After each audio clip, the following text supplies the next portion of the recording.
Quarta corsa dal Savio, mentre c'è il cancello aperto da capire se è successo qualcosa. Eh sì, manca un cavallo che sta arrivando adesso ed è Danny Pan, che arriva direttamente dietro la macchina come suo solito. Il countdown sta arrivando a 0, Danny Pan è il favorito della corsa, anzi la favorita della corsa. Fa posizionarsi subito al suo posto Guido Mezzetti dietro le ali dell'autostart.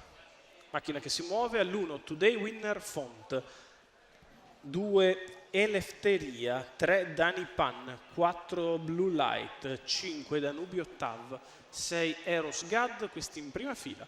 In seconda 7 Aria Pink, 8 Dimitri ZS, 9 Dell'Alba, 10 Casanova Adri. Un po' ritratto in seconda fila Casanova Adri, gli altri allineati. Parte piano Eros Gad dal 6.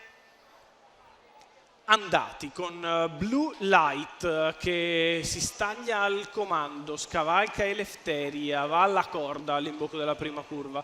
Eleftheria scende seconda avanti a Today Winner Font, al largo Danny Pan, dalla seconda fila Aria Pink, poi all'esterno anche Dimitri ZS che è in seconda pariglia alle spalle di Danny Pan, e i primi 200 metri se ne sono andati in 15:3. Con Blue Light in vantaggio, Danny Pan di fuori, poi in corda Eleftheria che precede Today Winner Font, seconda pariglia per Dimitri ZS, 400 metri iniziali andati via in 37.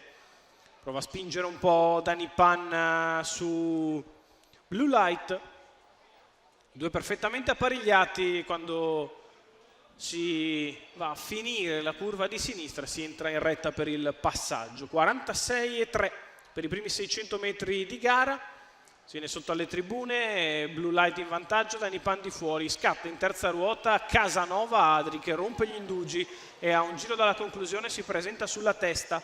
1-1-3 per i primi 800 di gara. Casanova Adri proteso in terza ruota, cerca di aggirare Danny Pan, alla corda deve riaccelerare allora Blue Light che è sempre seguito da Eleftheria, in 3 apparigliati a 1 chilometro. Passato in 1:16,5, Blue Light in vantaggio, Casanova che tambureggia in terza ruota, cala Danny Pan, in corda sta calando anche Eleftheria. Quando siamo a 400 dal palo, 14,3 la retta di Launo, 38 in 1.200, Blue Light cerca di riaccelerare, prova a non perderla di vista Casanova Adri, poi ancora Danny Pan sul calo degli altri, la retta d'arrivo per Blue Light che è in vantaggio su Casanova Adri e Danny Pan che però sono stanchi. Blue Light se l'è fatta in testa, è stato il percorso più comodo e nel finale stacca e viene a vincere con Vittorio Miniero che esulta, finisce forte ma tardi Danubio Tav che probabilmente prende il terzo alle spalle di Danny Pan. 2 minuti e 6 decimi, 1:15,4. Cost to cost di Blue Light, Toto Miniero che è anche il proprietario della figlia di Philip Rock allenata da Sabina Breccia. In percorso di testa si stacca e vince facile. Al secondo posto Danny Pan, al terzo buono per la prossima Danubio Tav.